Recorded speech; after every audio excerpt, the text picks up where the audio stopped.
Sonic & Knuckles Battle Royale. This is the first in the Super Sonic Special variety of comic specials, but because of its two names, and only being uploaded to YouTube under the misleading name of Sonic & Knuckles, it's a bit confusing to find that way. Also, this story is interesting.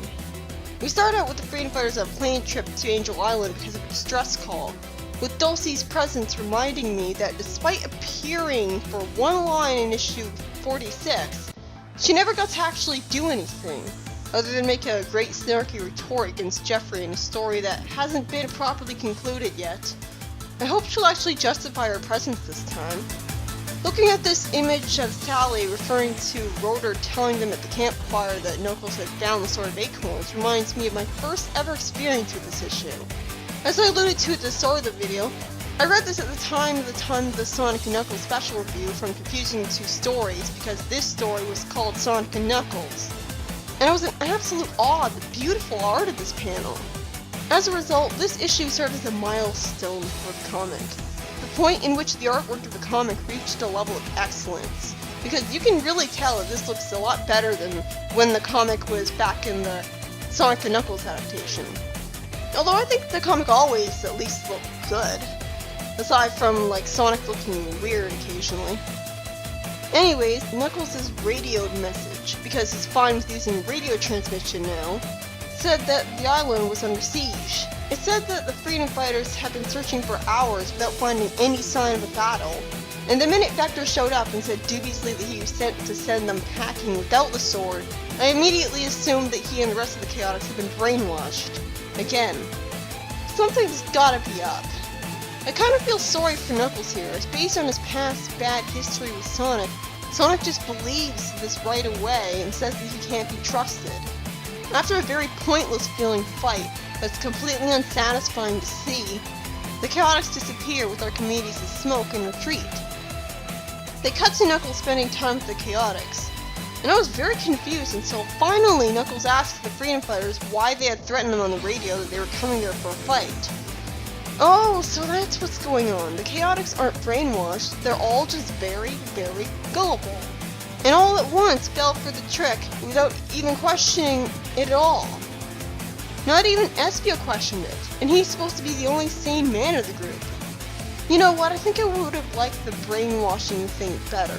Not to mention that if the Chaotix had thought this was the case, why didn't Vector just bring up the supposed threat in the first place instead of lying that they were sending them home without the Sword of Acorns? And if he wasn't lying about a battle with the island under siege being resolved off screen by the Sword of Acorns, that sounds really underwhelming, like I got cheated out of a story. Immediately, Tails confuses the heck out of me by saying, "We told you, you took too long to return the King's Sword and now you're gonna pay." And all the Freedom Fighters starting their pointless fight instead of the Freedom Fighters being confused at what Knuckles said and the conflict not happening at all. Are these even the real Freedom Fighters or just the anti-ones? I feel like I'm reading the Super Sonic vs. Hyper Knuckles special all over again. Sally asked why Knuckles had kept possession of the sword for over a month. What? But the king was stated to be in critical condition. They can't have him survive for that long. Charmy is promptly just as confused as I am, saying that Knuckles just got the sword, and Knuckles was going to hand it over any day, which isn't believed by Sonic. The Freedom Fighters all run away, and Sonic runs in a circle to create a tornado that I guess is meant to hide his friends, as Tails asks, "You think that convinced them?" And Sonic says that he can't wait for the real fun to start. So they basically goaded the Chaotix into respecting a fight instead of just asking them to fight. Instead of just asking them to do what they want them to do. The only explanation I can come up with is that Sonic thought it'd be more fun this way. You know, that he wants to have a fight with them just for fun. But it certainly wasn't a fun experience for the confused audience who had no idea what was going on. Why does the text blurb say, surprisingly? Why wouldn't the Chaotix be confused? Mighty points out that the Freedom Fighters barely put up a fight. And then Archimedes startles Knuckles by popping out of a cloud of smoke to warn him that things aren't what they seem. Can he teleport now? Well, I'd say that he should probably have just defeated Eggman with that teleportation power, but as Tails shown once when he became highly intelligent, as if he wasn't already, I don't think just going Tagman up front would allow you to make him, like... Before we can say anything, another pointless fight with the Freedom Fighters starts. Again, I have nothing to say about this fight because it's pointless. Aside from the fact that I hate how Charmy didn't react to Dulce's line with unhappiness and being reminded that, at least as far as I know, Charmy never had a mother. After Sally picks up Archimedes threatening him after seeming to be on his side, I probably wonder what's going on, as Archimedes seems to have turned invisible while instructing Charmy to lure Dulce to the princess and him. A huge explosion of fire happens, which for some reason doesn't kill anyone, or at least I'm assuming so because that would be too dark. And then Mammoth Mogul comes in, gloating that victory is his, mistreating his teammate and thus stupidly risking his loyalty when he's lucky anyone's working for him at all, and then giving an explanation as to why he had retreated earlier. He let them think they had an easy victory, not knowing that the true mission was to assess their skills and powers so that Mammoth could properly exploit what he learned, fighting more intelligently. Except that Mammoth Mogul is so damn powerful, he shouldn't need to do that. He should just snap his fingers and they all get defeated. Doesn't he have infinite power because he has the Chaos Emerald? Mammoth starts talking about his plans even though his team must already know about them, so he's only really explaining this for the audience. As he had watched Knuckles contact the Freedom Fighters through a very conveniently placed invisible floating camera, I assume, he had realized that together the Freedom Fighters and the Chaotix would thwart his plans. Because of that, Mogul had used magical psychic abilities to alter reality, so that both teams would be watching images generated by his thought waves. Okay, if they were fighting mirror images, how did those non-existent images land a single hit on them? Or get hit themselves? Just like with the illusion powers of Merlin Prower. If they're tangible, they're not illusions. Oh, okay, it's actually explained this time. Mogul had created illusions of the Fearsome Foursome as members of the Freedom Fighters and then the Chaotix in order to make the two teams mistrust each other so that they couldn't band against him. That explains why the illusions were tangible then. They were really there, but looks were deceiving. That's actually a pretty brilliant plan.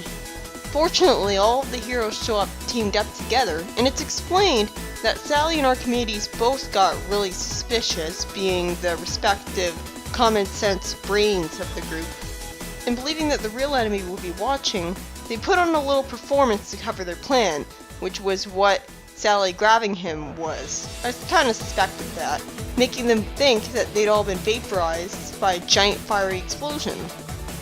Oh, Archimedes used telepathy, he didn't turn invisible.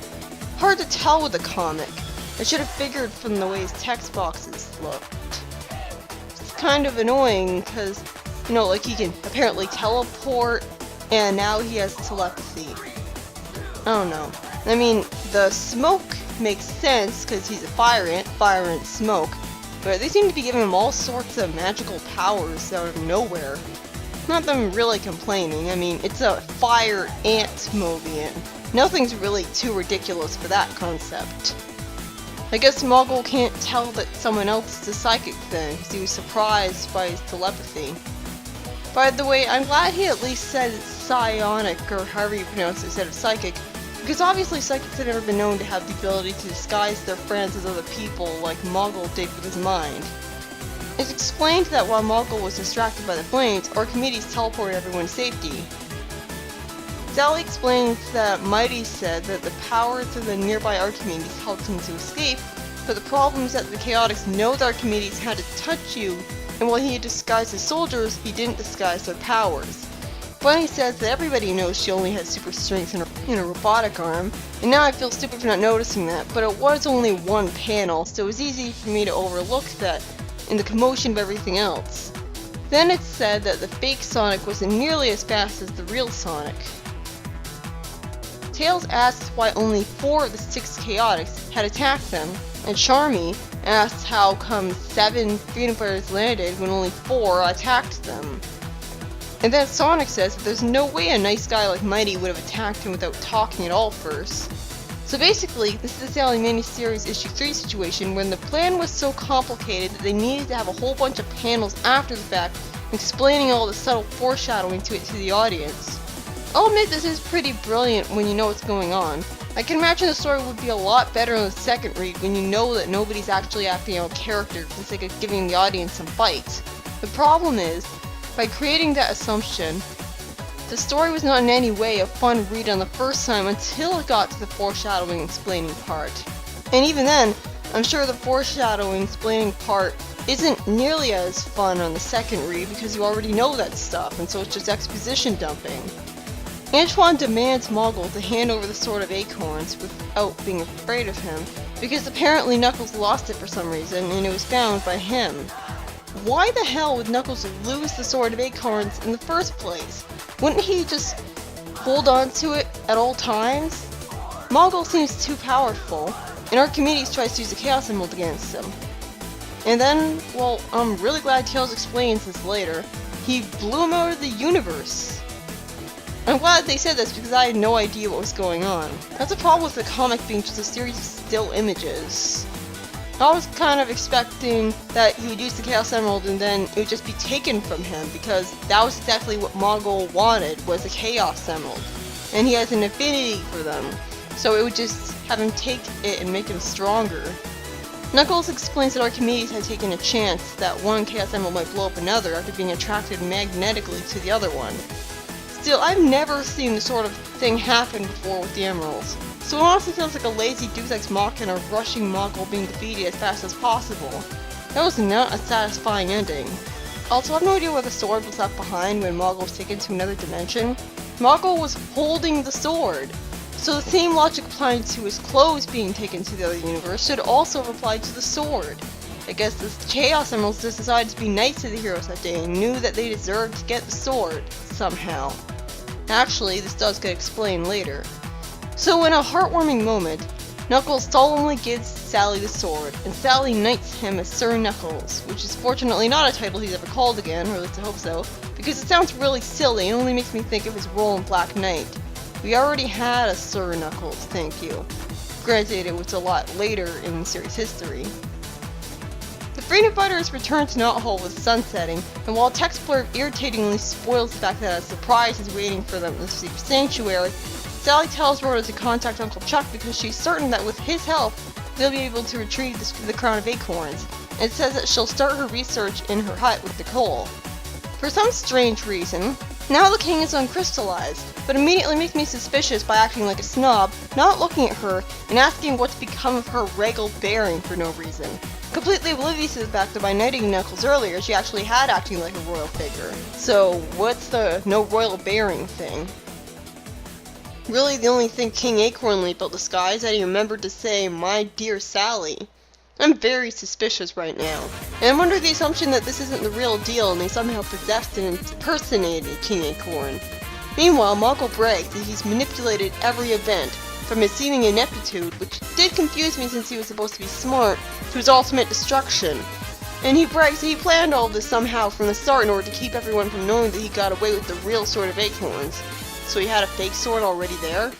Wait, so how was the fake sword shining when Sally knighted Knuckles with it? Oh, there's a backup story that wasn't included in the video. It's fun.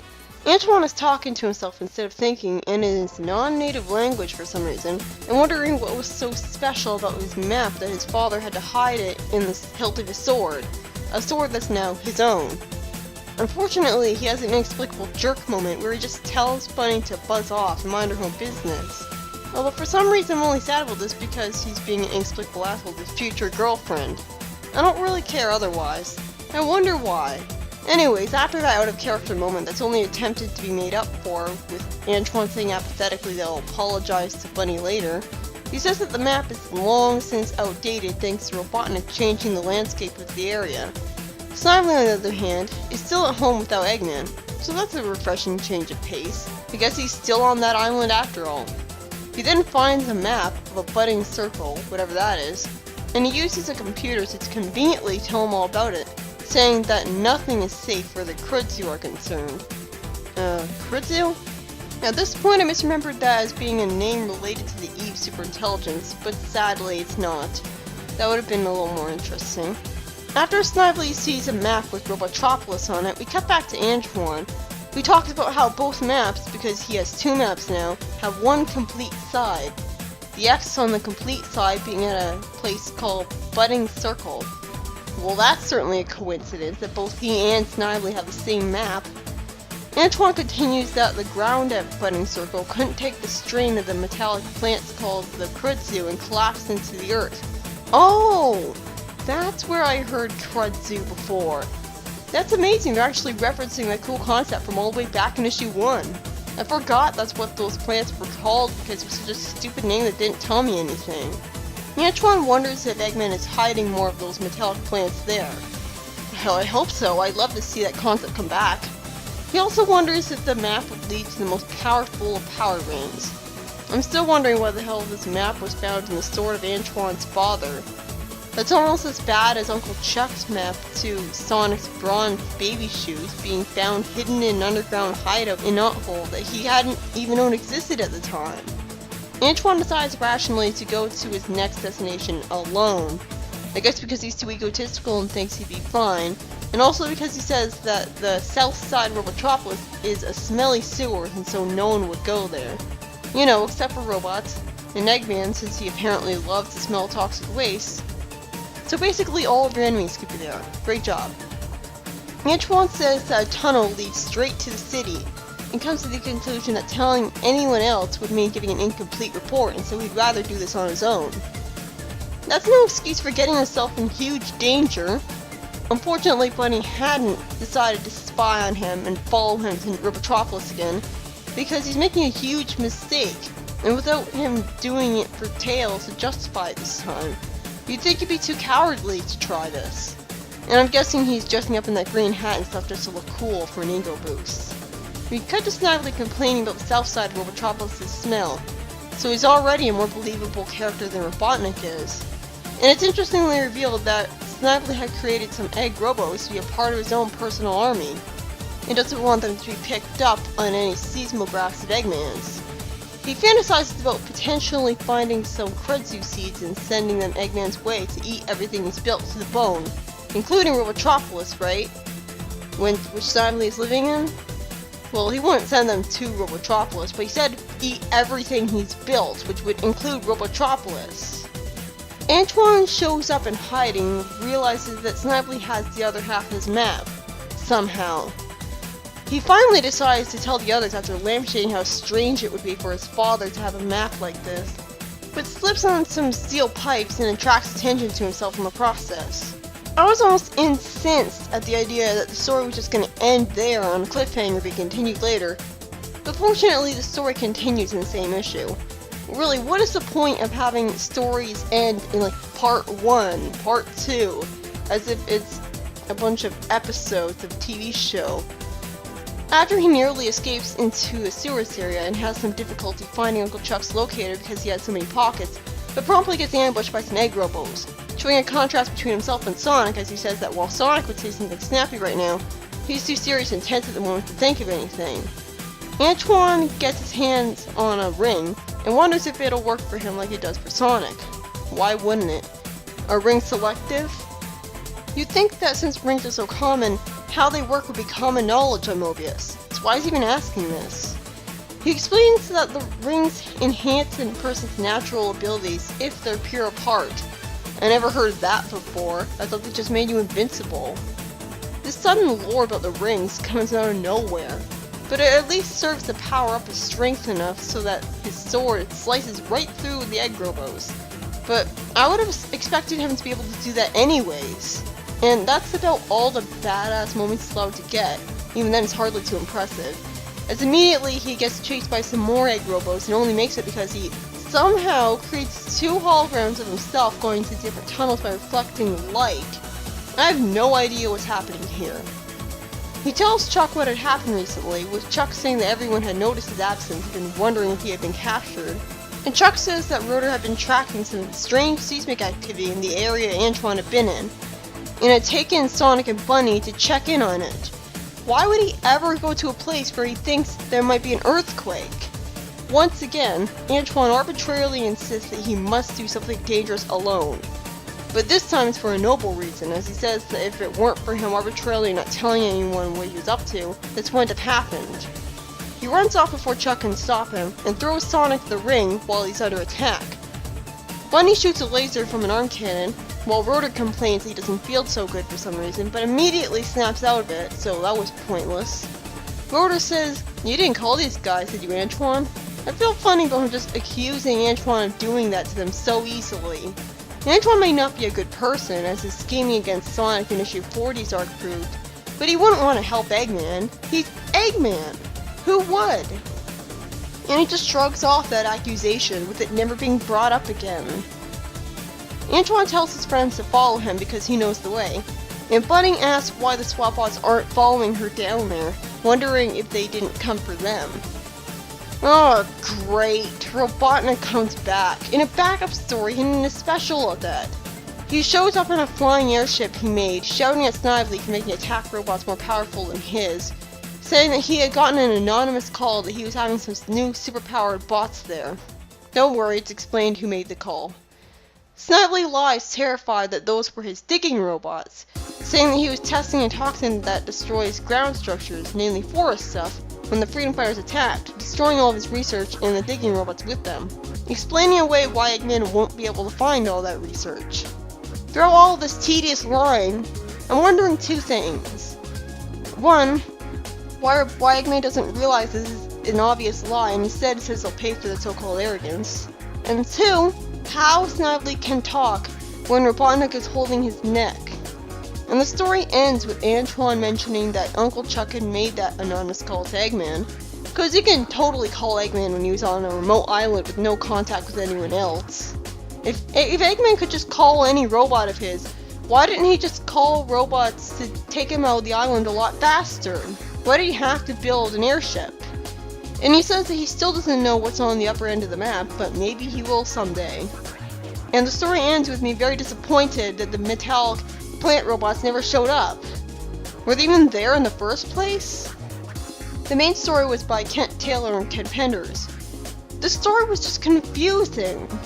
On the first read, it's just frustrating because you expect it to be another Super Sonic vs. Hyper Knuckles situation, where there's lots of fighting between people who are supposed to be on the same side that feels like pointless filler.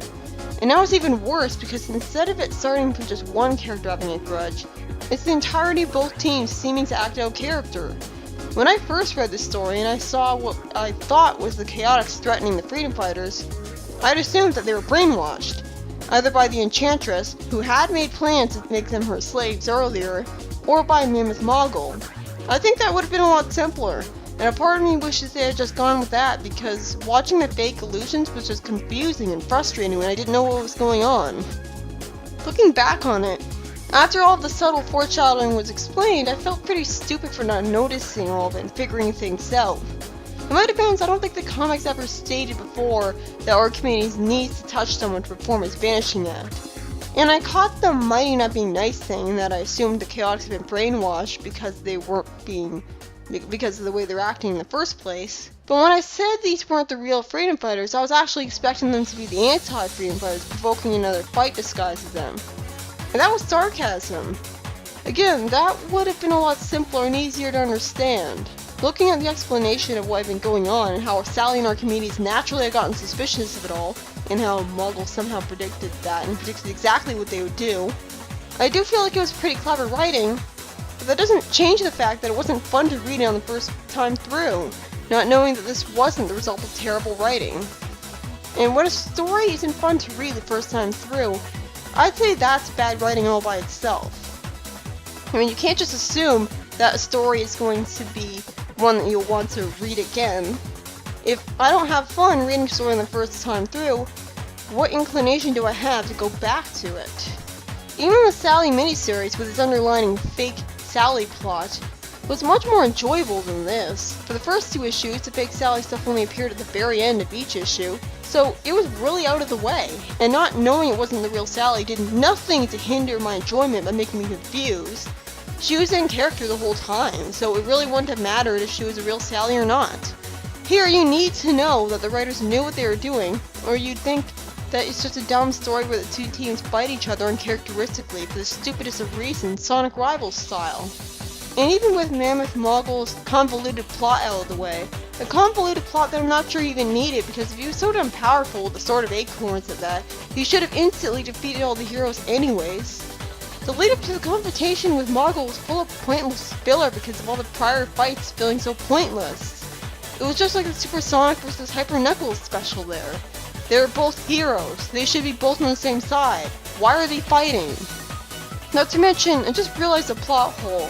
If Bunny having super strength in the wrong arm was a giveaway to the illusion, and the illusion was actually one of the freest fearsome foursome, how did that guy manage to stand tall enough to make it look like he was Bunny standing tall with her legs retracted, and allow him to have the super strength? And, like, did he have super strength in the first place to the same extent as Bunny, to the point where he could do the same thing as her? Was the one disguised as Bunny a really tall member of the fearsome foursome and one with super strength? And because he spent that whole time disguised as people, I don't feel like the fearsome foursome really got used as characters, because not only do I still not know any of their personalities, so none of them really feel like believable people to me, but because they had to be passing off as people they weren't allowed to show off their unique powers, which I've already forgotten about. That's not even getting into the fact that I'm confused as all hell about why Moggle got transported to another dimension. And since Knuckles said he was taking a chance, Moggle's brilliant plan hinged on something completely luck-based happening for it to work. It does at least explain why the Sword of Acorns got left behind though. It wasn't. So that at least makes more sense. But yeah, honestly I think the whole Illusions plotline never should have happened at all. It was just needlessly confusing for the first time. Have the Chaotix have been brainwashed into fighting the heroes, or the anti-freedom fighters framing the heroes fighting the Chaotix disguised as them, and make that clear from the beginning that this is what is happening, and the story would have been a lot more enjoyable instead of the first time reader just assuming it was all a product of bad writing.